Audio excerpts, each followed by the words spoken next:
From players breaking down after missing two-footers, to unbelievable 72nd hole disasters, these are the worst golf fails you've probably missed.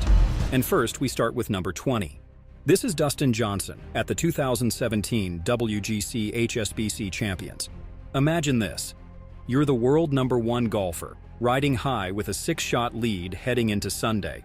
You're on the verge of golf history, poised to become the first player ever to win 3 World Golf Championships in a single year. The trophy? Practically within arm's reach. But then, the worst thing that can happen becomes reality. For 54 holes, Dustin Johnson was untouchable. But on this fateful Sunday, he made not a single birdie. The best player in the world at the time couldn't make 1 birdie when it mattered most. But that's not all. While DJ was self-destructing with 5 bogeys, Justin Rose was putting together the round of his life. Starting 8 shots behind Johnson, Rose probably didn't even consider himself a contender. Who would? He only realized he was in contention when he glanced at a leaderboard behind the 14th green and saw he was just 3 shots back. Suddenly, it was game on. While DJ's round spiraled into chaos with 5 bogeys and a slew of missed opportunities, Rose stayed ice cold. His 5 under 67 was nothing short of clinical, a masterclass in seizing the moment when the door cracks open. And then came the finale. Standing on the 18th tee, Dustin Johnson still had an outside chance. An eagle could salvage something, anything, from the wreckage of his round. But fate had other plans. His approach found the water, a fittingly cruel end to a day where everything seemed to go wrong. His closing 77 was not just a stumble. It was a total collapse. By the end of it all, the leaderboard told the story. Rose at the top, DJ nowhere to be found. Number 19 takes us to San Francisco, 2005. John Daly versus Tiger Woods at the WGC American Express Championship. A classic David versus Goliath story. Except this time, David tripped over his own slingshot. The tension at Harding Park Golf Club was electric as these two legends found themselves deadlocked at 10 under par 270 after 4 days of incredible golf. And now, it all came down to this. A sudden death playoff. Tiger had been here before, a playoff assassin who thrived under the spotlight. Daly, on the other hand, was the wild card. A man who played with a mix of fearless confidence and unpredictable chaos. As they walked to the first playoff tee, the crowd held its breath. Would Daly pull off one of the biggest upsets of the decade? Or would Tiger once again prove why he was untouchable when the pressure was at its peak? The first playoff hole wasn't enough to separate them. But then, on the second hole, Daly faced a moment that would haunt him for years. He stood over a 3-foot putt to extend the playoff. Just 3 feet between him and a chance to keep the dream alive. And he missed. The crowd fell silent, and Daly's face said it all. Shock, disbelief, and heartbreak. Meanwhile, Tiger calmly tapped in for par, adding yet another trophy to his overflowing collection. Let's talk about number 18, and one of the most excruciating moments ever witnessed at Augusta National. It's 1978, and the Masters is coming down to a dramatic finish. Gary Player had already put on a show, firing an incredible final round 64 to take the clubhouse lead. But all eyes were on Hubert Green, still out on the course, methodically closing in on the chance to force a playoff. As Green approached the 18th green, the tension was palpable. His second shot? Perfect. The kind of approach you dream about, landing 3 feet from the cup. The gallery roared. It was all there for him. A short putt to keep the Masters alive, but in golf, nothing is ever that simple. As Green stood over the putt, the worst thing that could happen happened. Out of nowhere, a radio announcer's voice cut through the still Augusta air like a knife. The interruption shattered the silence and Green's focus. He stepped back, took a deep breath, and then pushed it right. Just like that, a green jacket slipped through his fingers and Player claimed his 3rd Masters title. The moral of the story? Sometimes the shortest putts leave the longest scars. And at Augusta National, even the smallest distractions can write themselves into golf history. Coming in at number 17, which should probably rank even lower on the list of the worst chokes. It's so brutal, it's almost unimaginable. But before we move on, I need your help. My goal is to reach 20,000 subs before my birthday in March. These videos take a lot of time and effort to create, so if you're enjoying them, please help me and subscribe to the channel. Alright, here we go. This one brings us to Robert Garrigus at the 2010 FedEx St. Jude Classic at TPC Southwind. And oh boy, this one is wild. A 3-shot lead, 1 hole to play, and a chance to secure his first ever PGA Tour victory. You literally just have to keep your ball on planet Earth to win. The 18th hole was playing as a straightforward par 4. All he needed was a boring par or even a bogey. Heck, he could have made a double bogey and still won the tournament. Instead, Garrigus decided to give us all a masterclass in how to throw away a tournament. Water off the tee? Check. Trees with the next shot? You bet. After taking and 2-putted for a triple bogey 7, that 3-shot lead had completely disappeared. Westwood would go on to claim victory 4 holes later, while Garrigus was left to wonder how a seemingly certain victory turned into one of golf's most spectacular collapses. Number 16. Bryson DeChambeau, 2018 European Open. Now, we all know Bryson as the mad scientist of golf, but this collapse was more mad than science.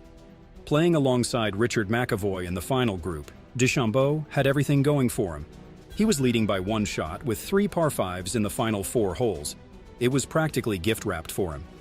With his legendary length off the tee and analytical approach to the game, these scoring holes were tailor-made for him to dominate. However, what followed was a meltdown that even science couldn't explain. DeChambeau's precision game completely abandoned him as he went bogey, bogey, par, triple bogey. That's a cry for help. His frustration boiled over on the 15th hole when he sent his ball swimming, and by the time he reached the 18th, Bryson was in full implosion mode. 2 balls dunked into the water turned what could have been a triumphant birdie into a gut-wrenching triple bogey, 8. His final round 78 was the stuff of nightmares, plummeting him from a shot at victory to a tie for 13th place. But the worst was yet to come. While McEvoy was celebrating his first European Tour victory after 285 starts and 17 years of trying, DeChambeau barely acknowledged the champion. His handshake with McEvoy was colder than a Scottish winter, a brief, dismissive gesture that drew immediate criticism from fans and fellow players alike. Here was McEvoy, finally getting his breakthrough win after nearly 2 decades of grinding. And DeChambeau couldn't even muster basic sportsmanship. Not exactly the behavior you'd expect from someone who prides himself on being golf's intellectual ambassador. Speaking of pressure situations, number 15 takes us to the 1991 Ryder Cup and Mark Calcavecchia's meltdown that still gives golf fans nightmares. This wasn't just any Ryder Cup. This was the infamous War on the Shore at Kiowa Island's Ocean Course, where tension was already at an all-time high. Team USA hadn't won the cup in their last 3 attempts, and the pressure was mounting to bring it back home. So what happened? Enter Calcavecchia's singles match against Colin Montgomerie. 4 up with 4 to play. You cannot lose from there. It's literally impossible. The American just needed to win or have any of the remaining holes to win the cup for his country. Well, Calc found a way to make the impossible possible, and what followed was horrible. The collapse started gradually, then picked up speed like an avalanche. 1 hole lost, then another, and yet another. By the time they reached the par 3 17th, Calc's game had completely deserted him. The lowlight? A near shank into the water on 17 when Monty had already dunked his ball, a golden opportunity squandered. And then came the coup de grace, missing a 2-footer for double bogey that would have won the cup for America. It never even touched the hole. The mental torture was so severe that after having the match, Calcavecchia literally walked away from the 18th green, down to the beach, and collapsed into the sand, sobbing uncontrollably. Now, we're at number 14, and this one is special because it features none other than the seemingly untouchable Tiger Woods. By 2009, Tiger wasn't just the best closer in golf, he was the best closer ever. Leading after 3 rounds at the PGA Championship, he'd done this 14 times before in majors, and won every single one. To the golf world, it was a foregone conclusion. Tiger didn't lose leads, period. But the 2009 PGA Championship wasn't just another chapter in Tiger's storybook career. It became the scene of one of his most shocking collapses, thanks to an unlikely challenger, Y.E. Yang, ranked 110th in the world. A player no one expected to contend, let alone go toe-to-toe with Tiger on Sunday. Yang didn't flinch, he didn't crumble. In fact, he played the round of his life. The pivotal moment came on the par 4 14th, where Yang delivered a thunderbolt of a chip-in for eagle, instantly seizing the momentum. The crowd was stunned, and, for the first time in a major, Tiger looked vulnerable. On the 18th, with everything on the line, Yang cemented his place in history. A towering approach shot soared over a tree and landed within 10 feet of the hole. A shot so audacious, so perfect, it left even Tiger shaking his head. As Yang holed the birdie putt, the absolute unthinkable happened. Tiger Woods, the greatest closer in golf history, choked. It was like watching Superman discover kryptonite for the first time, and the golf world would never look at Tiger quite the same way again. Coming in at unlucky number 13, which brings us Ed Snead at the 1979 Masters. After maintaining a comfortable lead throughout most of the tournament and beginning the final round with a 5-stroke advantage, Snead looked destined to slip on his first green jacket. With just 3 holes to play, he still held a 3-shot lead. Simple math says you can bogey every hole and still win, right? Well, that's exactly what Snead did, and incredibly, it wasn't enough. What followed was one of the most agonizing finishes in Masters history. 3 straight bogeys, each one more painful than the last. On the 16th, his par putt caught the edge and spun out. On 17, same story. The ball teased the hole before refusing to drop. It was as if the golf gods were playing a cruel joke, watching those putts dance around the cup before staying out, like they were toying with Snead's dreams. By the time he reached the 18th hole, you could see the weight of the moment crushing him. His final par putt to win the Masters stopped just inches from glory. The playoff loss to Fuzzy Zoeller that followed was just the final twist of the knife. Fuzzy becoming the first rookie to win the Masters since Gene Sarazen in 1935. Some say you can still hear Snead's sighs echoing through the Augusta pines. Well, maybe I'm exaggerating, but it really is a wake-up call to remember that in golf, no lead is ever truly safe, even when simple math tells you otherwise. Next up, number 12.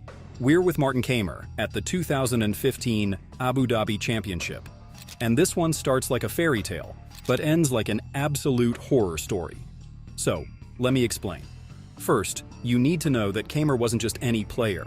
He was a 2-time major champion, former world number 1, and known as one of the most reliable closers in golf. In other words, he was a guy with experience. So, when he birdied 3 of his first 4 holes to lead by 10 shots, nobody batted an eye in the Abu Dhabi Championship.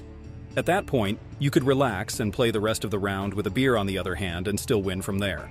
But golf, as we know, has a cruel sense of humor. What unfolded next was one of the most inexplicable collapses in recent golf history. Kaymer's precision game mysteriously abandoned him as he played the remaining holes 6 over par. Meanwhile, Gary Stahl, ranked 357th in the world and a complete unknown, surged through the field, carting a bogey-free 65 to put himself in contention. By the time the final few holes came around, Kaymer's 10-shot cushion had evaporated. On the par 4 13th, he triple bogeyed after an errant approach and a nightmare 3-putt. That was the tipping point. The moment the fairy tale turned into a nightmare. His precision, his poise, his reputation as an unshakable closer, it all unraveled. Like he forgot how to play golf or something. In the end, Gary Stahl claimed an improbable victory while Kaymer finished a staggering 3 shots back. Alright, on to the next. Number 11 takes us back to the 1989 nightmare of Augusta National. Scott Hoch had the green jacket within his grasp during a playoff against Nick Faldo on the treacherous 10th hole. With Faldo stumbling to a bogey, the door was wide open for Hoch. 2 putts from 30 feet would secure his first major championship. Simple enough, right? Not at Augusta. Hoch's first putt wasn't ideal, leaving him just under 3 feet for the win. But it was that second putt, less than 3 feet, that turned into one of golf's most infamous moments. The pressure of potentially winning the Masters seemed to freeze him in place. He studied the putt for what felt like an eternity, circling it from every angle like he was analyzing a masterpiece. Front, back, side to side. If drones existed then, he might have gotten an aerial view. The longer he stood over it, the more daunting that 3-footer became. Finally, he took the stroke. And in the cruelest twist of fate, Scott made the ultimate pressure mistake. He both played for break and hit it too firmly. The ball blasted past the hole, rolling 5 feet beyond. Though he composed himself enough to drain the comebacker and extend the playoff, the damage was done. His confidence had evaporated. On the next hole, sensing the moment, Faldo struck like a shark smelling blood in the water. He buried a 25-foot birdie putt, clinching the victory and leaving Scott as yet another tragic what if at Augusta. You're halfway through at number 10. Here we're with Doug Sanders at the 1970 Open Championship. This was a man who had won 20 times on the PGA Tour, known as much for his flashy wardrobe as his talent. But for all his success, Sanders had never captured a major championship. And now, on the 18th green at St. Andrews, the home of golf, he was 3 feet away from changing that forever. It wasn't just any 3-footer. This was to defeat Jack Nicklaus, the Golden Bear himself, and claim the Claret Jug. His first putt from 30 feet above the hole had been perfect, leaving what should have been a simple tap-in for glory. But then, as he addressed the ball, Sanders noticed something in his line. A speck of dirt? A tuft of brown grass? Whatever it was, it threw him off. Instead of stepping back to reset, Sanders awkwardly bent down to remove it without moving his feet, a break in concentration at the worst possible moment. He rushed the stroke, and the ball slid past the right edge. The sight of Sanders lunging forward, as if trying to pull the ball back into the hole with his body, became one of golf's most haunting images. He lost to Nicklaus in the playoff the next day, and that 3-footer would haunt him for the rest of his career. He never won a major championship. Number 9 takes us to a moment as heartbreaking as it is unforgettable: Rory McIlroy's collapse at the 2024 US Open. After 10 long years without a major, this was supposed to be his redemption. 2 shots clear, with 4 to play, at Pinehurst number 2, the same course where Payne Stewart had famously won in 1999. The stars seemed aligned. McIlroy was playing brilliant golf, and the galleries were willing him toward victory, desperate to see him claim his first major since 2014. But golf, as always, had other plans. The unraveling began at the par 3 15th, where McIlroy missed the green and couldn't save par. His lead shrank to 1. Then came the 16th, a par 4 he should have handled with ease. Instead, a sloppy approach left him scrambling, and he shockingly missed a 2-foot putt for par, a brutal mistake that left him visibly rattled. The 17th brought brief hope as Rory steadied himself with a crucial par save. But the damage wasn't done yet. On the 18th, with the championship still within his grasp, McIlroy's nerves betrayed him again. A 3-foot putt for par lipped out, sealing his fate with a 3rd bogey in the final 4 holes. Bryson DeChambeau, steady under pressure, took the title by a single stroke. The collapse was so devastating that McIlroy, one of golf's most media-friendly stars who always faces the music no matter how difficult the situation, skipped the post-round interviews. In the aftermath, McIlroy called it probably the toughest experience of his 17-year career, and announced he needed time away from golf to recover. Even Sir Nick Faldo, who knows a thing or two about major championship pressure, suggested this collapse could haunt Rory for years to come. Counting down to number 8. This one shows us that even the smallest mistakes can have massive consequences. Here's the story of Hale Irwin at the 1983 British Open. This wasn't a collapse in the traditional sense.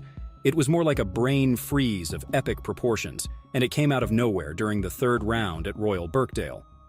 Irwin was in contention, playing solid golf, when he faced a 20-foot birdie putt at the 14th hole. After missing the birdie attempt, he did what he'd done thousands of times before: walked up to tap in the remaining few inches. Pure routine, something pros do in their sleep. But in a moment, that still makes golfers cringe 40 years later. Irwin casually went to tap it in, and completely whiffed, missed the ball entirely. The gallery gasped. His playing partners stood in shocked silence. It was like watching a master chef forget how to boil water. The error was so bizarre that it took everyone a moment to process what had happened. That casual swipe of frustration, that momentary lapse in concentration, ended up costing him dearly. He lost the tournament by a single shot to Tom Watson.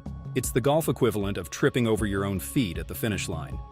For a 3-time US Open champion and one of the game's most meticulous players, it was a humble reminder that golf can break even the greatest players in the most mundane moments. And now we're at lucky number 7, featuring a not-so-lucky Sergio Garcia at the 2005 Wachovia Championship. With a 6-shot lead heading into the final round at Quail Hollow, Sergio had this one in the bag, right? The swaggering Spaniard, known for his incredible ball striking, had been playing beautifully all week. This was supposed to be another stepping stone in his ascent to greatness. Even the typically cautious golf commentators were ready to engrave his name on the trophy. But from the moment he stepped onto the first tee, everything changed. His normally precise ball striking, usually as reliable as a Swiss watch, suddenly abandoned him. On the par 5 7th, an errant drive sent him scrambling, leading to a double bogey that sliced his lead nearly in half. Then came the par 4 12th, where he shockingly three-putted from just 15 feet, a devastating bogey that left him visibly deflated. Every hole seemed to bring a new disaster, and his confidence left the chat. As Garcia's game crumbled, Vijay Singh, the relentless competitor he was, swooped in like a shark sensing blood in the water. The six-shot cushion vanished into thin air, and with it went Garcia's chance at victory. Making it even more painful, this collapse would join the infamous company of players who had lost six-shot leads, putting Sergio's name alongside Greg Norman's legendary Masters meltdown. The young Spaniard was left standing on the 18th green, hands on hips, wondering what hurricane had just hit him, while Singh celebrated another comeback victory. Here we are at number 6, which features Matt Gogol at the 2000 Pebble Beach Pro-Am. 7 shots, 7 holes, a seemingly insurmountable lead. Sounds safe, doesn't it? Well, not if Tiger is the competitor. This was Tiger in his prime, the year 2000, when he would go on to win 9 tournaments including 3 majors. And Matt Gogol, a PGA Tour rookie, was living every golfer's dream. But he picked the absolute worst day to fall apart. What unfolded over those final 7 holes was like watching a nature documentary where the predator slowly stalks its prey. Tiger, sensing weakness, pounced with an eagle at the 15th, while Gogol's game began to unravel under the mounting pressure. On the 16th, a missed green led to a bogey, while Tiger added another birdie. Suddenly, the lead was down to just 1. By the time they reached the final hole, the inevitability of the moment hung in the Pacific air. The crowd knew what was coming. They'd seen this movie before. Tiger's eyes had that familiar intensity, while Gogol looked like a man trying to hold water in his hands. This wasn't just a collapse, it was a combination of Gogol's meltdown and Tiger's legendary fighting spirit. When Woods finally sealed the deal with a birdie at the last hole, completing a round of 64, it felt both shocking and somehow inevitable. The 7-shot comeback remained the largest of Tiger's PGA Tour career, and it talks about both his brilliance and Gogol's unfortunate place in history. Yes, you've made it to our top 5, and this collapse is so unbelievable, it feels almost impossible. Enter Kyle Stanley at the 2012 Farmers Insurance Open at Torrey Pines. A 3-shot lead on the final hole, on a par 5 no less. How do you possibly give that away? Impossible, right? Yet somehow the unthinkable happened. Stanley had been flawless all week, even holding a 6-shot lead with 9 holes to play. Now, standing on the 18th tee, he just needed to avoid disaster. He played it smart too, laying up to a perfect yardage of 77 yards, rather than risking the water by going for the green in 2. Smart, right? Well, that was what we thought, but things don't always turn out the way we want. His seemed the water. Still, even after the penalty drop, Stanley had 2 putts from 45 feet to win the tournament. But the nightmare wasn't over. He ran his first putt 4 feet past and then missed the comeback. Triple bogey 8. In a matter of minutes, he'd gone from 3 shots ahead to forcing a playoff with Brandt Snedeker, which he would ultimately lose. An emotional Stanley said afterward that he will be back, fighting back tears during his post-round interview. Few believed those words in the moment. How do you come back from something like that? But here's the incredible silver lining. Stanley didn't just come back. He won the very next week at the Waste Management Phoenix Open. Number 4 takes us way back to Sam Snead in 1947. The US Open was Snead's white whale, the one trophy that always eluded him despite being one of the greatest golfers ever. We're talking about Slammin' Sammy here, a man who would go on to win a record 82 PGA Tour events, 7 majors, and was famous for having the most beautiful swing in golf history. But the US Open, that tournament seemed to have a personal vendetta against him. The 1947 heartbreak at St. Louis Country Club was the cruelest of them all. Snead was in a playoff with Lou Worsham. He faces a mere 2.5-footer to extend the playoff. A putt so short that Snead could probably have made it with his eyes closed on any other day. But this was the US Open, and these weren't just any 2.5 feet. They were the longest 30 inches in golf history. The ball slid past the hole, and with it went another chance at the trophy he coveted most. Back in 1939, he failed too. It's like the US Open had some kind of curse on Slammin' Sammy. 4 times he finished second, but never got to lift that trophy.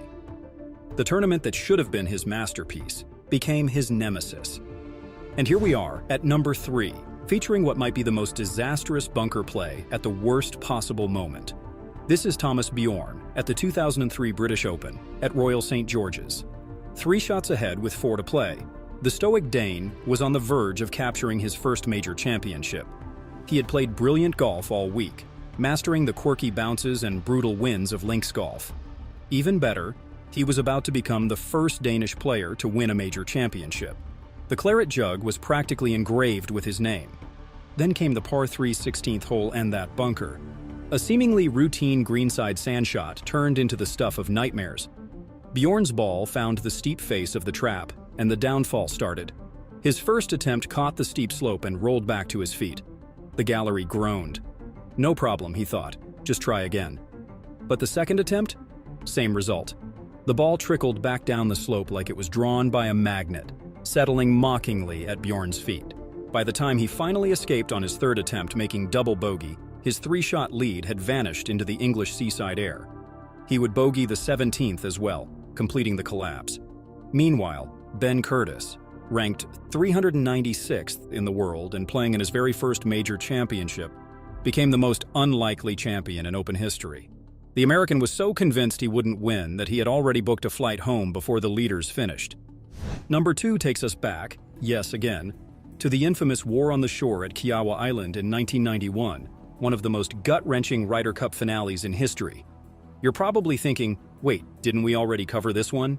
True, but what if I told you there was another collapse layered on top of the Americans' near heartbreaking disaster? That's right, one dramatic implosion wasn't enough for this Ryder Cup. The entire week had been a pressure cooker of tension, controversy, and drama, but nothing compared to the final moments, a showdown that delivered heartbreak on both sides before the dust settled.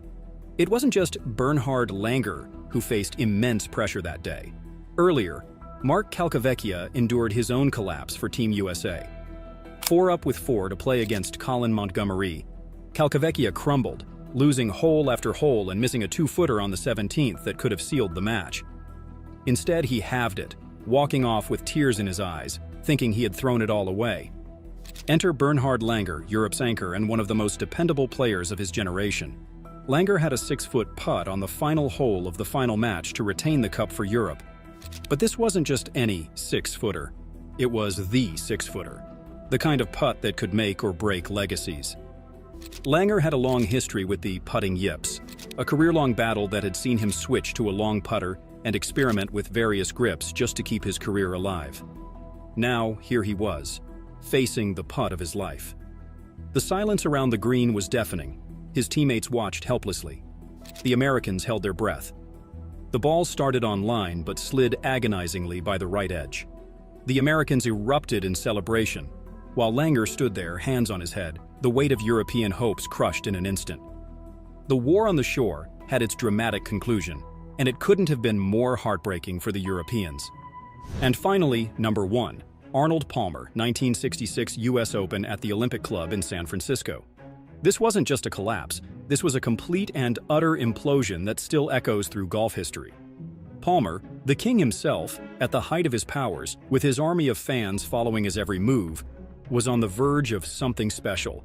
Leading by 9 shots in the final round, Arnie was about to claim his 2nd US Open title and his 8th major championship overall. But this is where Palmer's legendary aggressive style, the very thing that made him the people's champion, became his undoing. Instead of playing it safe, protecting his massive lead, Arnie kept attacking flags like he was trying to shoot 59. It was classic Palmer, go for broke, give the fans a show. Billy Casper, meanwhile, played with the precision of a surgeon, methodically dissecting the course while Palmer self-destructed. It was so painful to watch. At the par 5 13th, a bogey started to chip away at his cushion. Then came the par 4 15th. where a careless three-putt bogey brought Casper even closer. By the 16th, a disastrous double bogey wiped out the last of his lead, and Casper had caught him. Palmer's 9-shot advantage was gone. The next day's 18-hole playoff wasn't even close. Casper, steady as ever, won by 4 shots, claiming his second U.S. Open title. For Palmer, this wasn't just a loss, it was a turning point. He would never win another major championship, and the collapse became a shadow that followed him for the rest of his life. But wait, we're not done yet. I've got one more surprise for you, because we couldn't end this list without mentioning the absolute worst chokes of all. So here it is, the bonus moment. It's the 1999 Open at Carnoustie, and Van de Velde is leading by 3 shots going to the final hole. He just needs a double bogey 6 to become the first French winner of the Open since 1907. That's right, he could take twice the number of shots par requires and still win. What could possibly go wrong? Well, everything. Absolutely everything. First, instead of playing it safe with an iron off the tee, Van de Velde pulls out his driver. Why? Nobody knows. His tee shot barely cleared the berry burn and ends up in the rough. Okay, not ideal, but still no problem, right? Just lay up, wedge it on, 2-putt for your double bogey and collect the claret jug. But no, that would be too simple. Instead, Van de Velde decides to go for the green with a 2-iron. The ball hits the grandstand railing, bounces off a stone wall, and ends up in thick rough. Still technically salvageable, but then he chunks his next shot right into the berry burn. And this is where things get truly bizarre. Van de Velde, now clearly having lost all sense of reality, takes off his shoes and socks, rolls up his pants, and wades into the water. He's actually considering hitting the ball out of the burn. The entire golf world is watching this French golfer strip down on live TV, standing ankle-deep in Scottish Creek water, contemplating what would surely be the most ill-advised shot in golf history. Thankfully, after what feels like an eternity, he comes to his senses and takes a drop. But by now, the damage is done. He makes a triple bogey 7, falling into a 3-way playoff, which he ultimately loses to Paul Lawrie. So, what should have been a historic victory for French golf turned into one of the sport's most infamous disasters ever. So, now you're still here, we have another great video for you right in the middle of the screen. Enjoy!